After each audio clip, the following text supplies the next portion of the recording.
On this episode of the Leadership Hustle, we're going to discuss the good intentions that you have might be backfiring. Hello, and welcome to the Leadership Hustle for executives whose companies are growing fast and need leaders who are ready. Hi there, and welcome back to the Leadership Hustle. I'm Andrea Fredrickson, joined with Michelle Hill. And we're here to talk a little bit about how we as leaders have really good intentions, but sometimes they backfire, and we don't even know they're backfiring. No, we have no idea. So We're frustrating our people. yeah, and we don't even know, and we don't understand why there's a bit of an attitude or a little bit of a slowdown in motivation and things like that. So we as managers, I'm going to go with the assumption that the majority of our manager leaders have good intentions. Yes. Now, there's a group of people that don't have any intentions. Very it's just small. they do, right? There's a small, even to the point where it's like, I don't like people, Yeah. so why am I managing and leading? But that's Probably a in the different wrong job. conversation. So we're addressing the group of folks who, I have good intentions, I want to be a manager leader, I'm working on those skills, and I think I'm doing a good job, but something's not happening. So one of the things that we do at Revela is we do 360 evaluations, and they're not traditional in that they're not digital, that we do interviews with people. So we talk about a variety of questions, but what is it that the person is doing that's really helpful for the team? Let's keep doing those so that they don't stop doing that, right? But the other part is, what should the person do differently because it would have a major impact on the person we're interviewing or the team or company, right? So recently we were doing one, and one of the main topics of feedback that came back, so this isn't just one person, this is many people, and that would be not only peers and their direct report, was talking about this person, and her intentions were, I've trained people how to do their job. I'm just going to let them do their job, and I'll touch base now and then. And so she would go about her job. Sometimes she would be in the office. Sometimes she'd be a variety of places. She might be working at home. She might be doing meetings off-site. She could be literally anywhere. But working more independently. More independently than being in a centralized hub all the time, right? And the feedback that we gathered for her, there was one very specific thing in that she's never available. When we need her, she's never available. And the interesting thing was, her response was, they never told me that. And so I find this really interesting. So do you have anything, what do you have to say when somebody would say that? Like, how would you react to that? Well,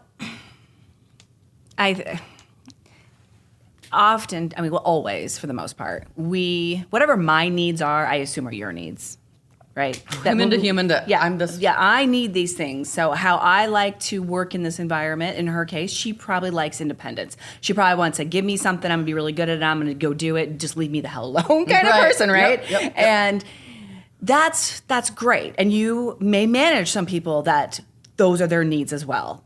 But you're also going to manage people that have different needs. Yes. And then depending on where a person is in their position, their needs might be a little similar to yours, but because of their knowledge and skills are a lot less, they may need you a little more in the moment. But, it's kind of like, on a scale of 1 to 10, right now there's a higher need, but as they develop, the knowledge and experiences, they need you less and less, right?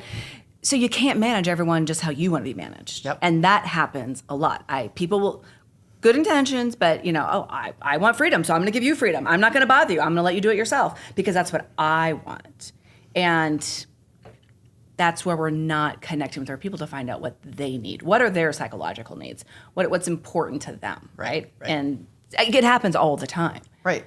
Well, and let's jump on that a little bit more intensely. That if this is what I need, I know not everybody needs the same things, but I tend to manage like I like to be led, right? But the other part is, as manager leaders, are we aware that it's not about us? Yes. And what I mean by that is, not is it not just, it's not about us in that this is how I like to lead managed, so that's how you need to be led managed. But because I'm the manager leader, you should do what I say. You should follow all my instructions, that you should just, not quite yes ma'am, no sir type of deal, but it's kind of, well, I'm the manager, you should just follow, you should just do. And we know that true leadership, the verb, is determined by those who choose or choose not to follow. Correct. Right? Leadership is a verb. Leadership isn't a noun in the case of true leadership. And so just recognizing that there are a large group of people in leadership roles who have not realized that they are putting out the vibe and the behaviors that say it's all about me. Mm-hmm. And there's some that actually believe that's the way it's supposed to be. And so, trying to figure out how do we help people discover that. We'll talk about that toward the end of this conversation. But I think that there's that aspect of this process of good intentions, but backfiring in the process, right? So what would be another example of something that you would just tell me a story about? Leaders. Yes. So a individual that I work with, he has a tendency to be really involved. So he had been really focusing on how can I manage my people, and he's got people that manage people, right? Okay, leader of leaders. Yeah, Gotcha. Leader of leaders. So letting go and giving his people more freedom. He usually, or in the past, he's been more, I wouldn't really call it a micromanager, but someone who, like your example, who wants extreme independence would probably feel like they're micromanaging, right? Gotcha. So they've been, really working on that, and they get a new employee in, and the employee is not, I want to say, they're not new to the organization. They've worked in similar departments and so forth. So there's not like a lot of development happening. So it's I don't call it plug and play either, but it is very easier to transition, Gotcha. right? So he's been handling that person like he has been really focusing on the other ones. And the other ones have been they've actually been a little more engaged, had more ownership because they felt like they probably had more freedom and so forth. Same approach, delegating some things to this new person, and this new person just keeps coming back. It's like a little boomerang. Well, what about this? Or I don't know how to do this, or what do you want me to do here? And because really what he did was, this is what we need, here, go. No real details, not what are we looking for, what are the boundaries, just like, just this, go. And that worked. And that works for some of his employees. Yeah, okay. And some of his employees the other employees wanted him to back off, and so he's been backing off. Now this new employee is like, I don't... they're confused. They need more information. Okay.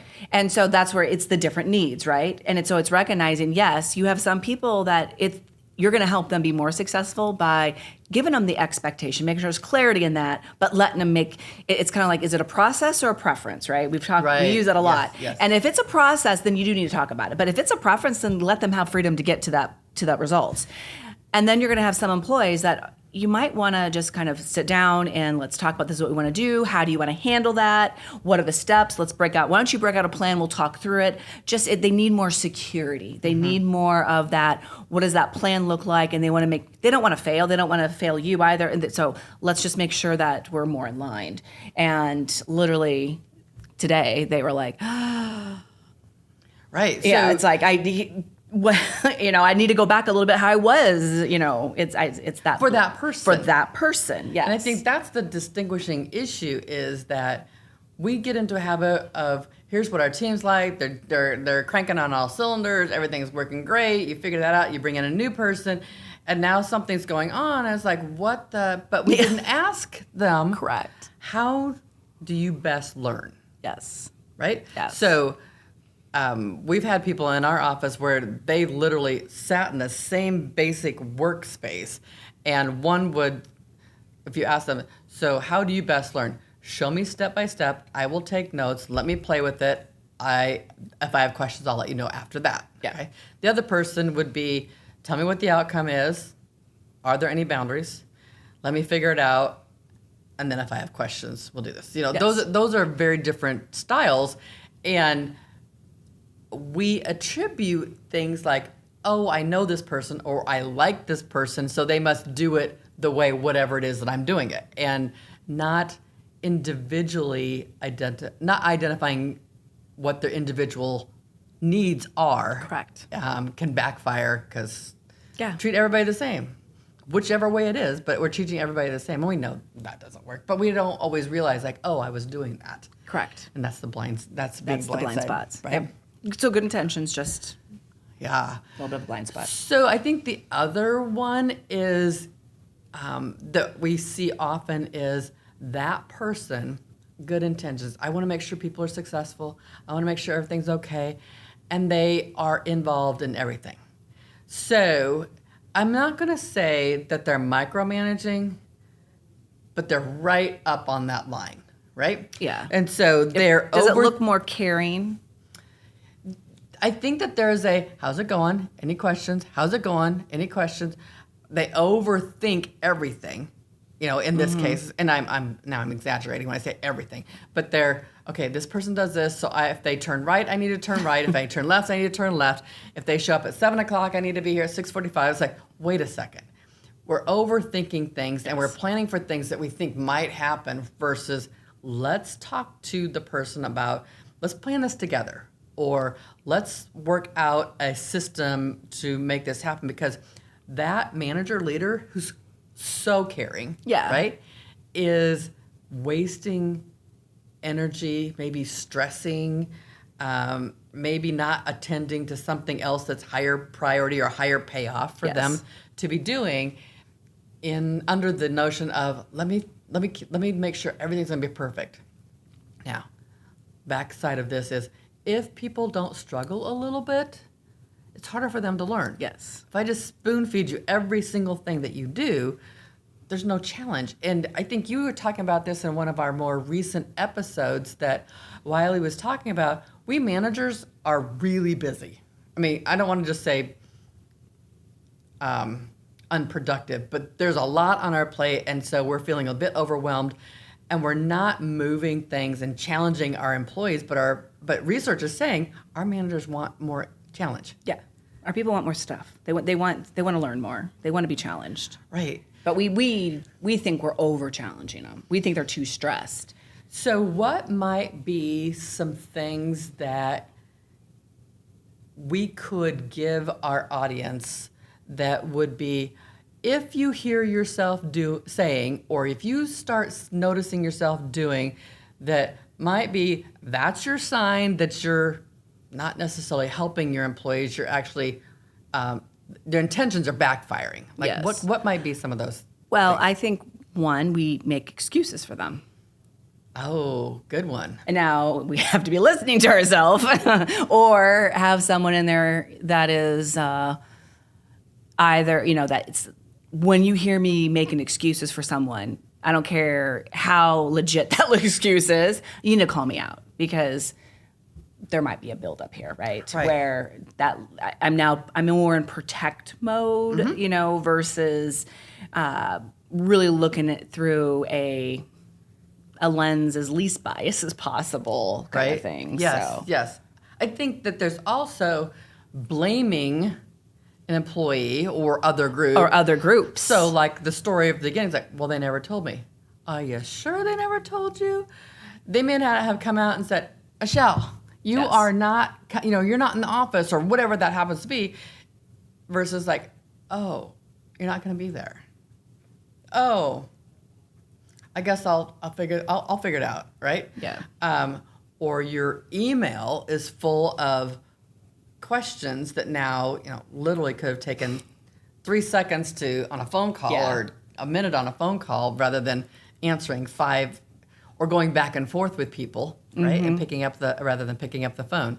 I think that there are things that we can do as manager leaders that, if we don't notice the symptom, that we can do. So what are the things that we already mentioned? One, the 360, we get the Yep, the feedback that 360. way. That's a third party doing that. And people find those really helpful because there's a neutral party on the outside gathering the information, and it's anonymous. Yes. And so if they're worried that It's very anonymous. Yeah. Well, and what I like about that one, though, is it helps people connect the dots to the impact. So they have actions, their behaviors, that action, and the impact on how people experience them, right? Yeah. Because, again, they're viewing themselves through the lens of good intentions, and they don't necessarily see where what they think is they're doing well or nice or helpful or whatever it is actually demotivating, is actually frustrating, right? And so it lightens that up. And with the actual interview, there's context. So we can ask the question, so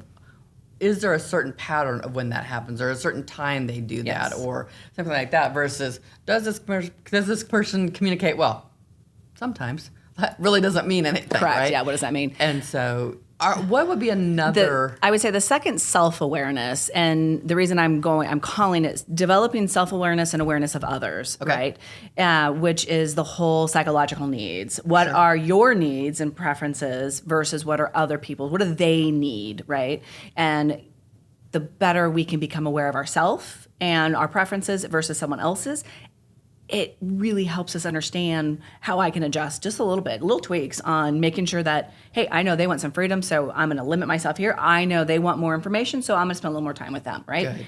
And it really puts us in check. And sometimes those psychological needs, you can also then, when you get the 360s, there's some alignment there too. You'll see some of those come up. And that helps when people aren't quite psychologically safe, that they feel that they're not going to get, pushback or things like that.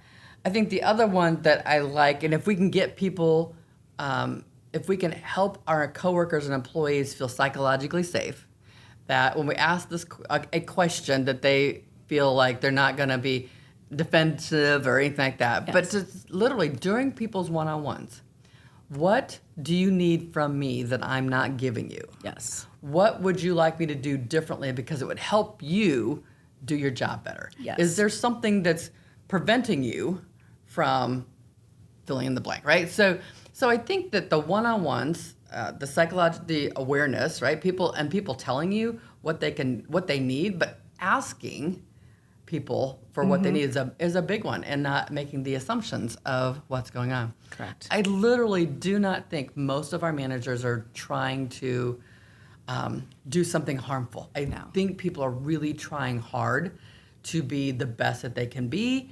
And sometimes either through there's a season in their personal life as a manager or leader that they are doing something, trying something, think that they're doing something that's working, but it's not. And so I think that we want to challenge our audience members to really reflect on, you might think things are going okay, but there's probably a whole nother level that's available if we found out a little bit more about what our peers and those that we lead need from us. Yes. So thanks for tuning in to this episode of The Leadership Hustle. Don't forget to subscribe so you never miss another episode.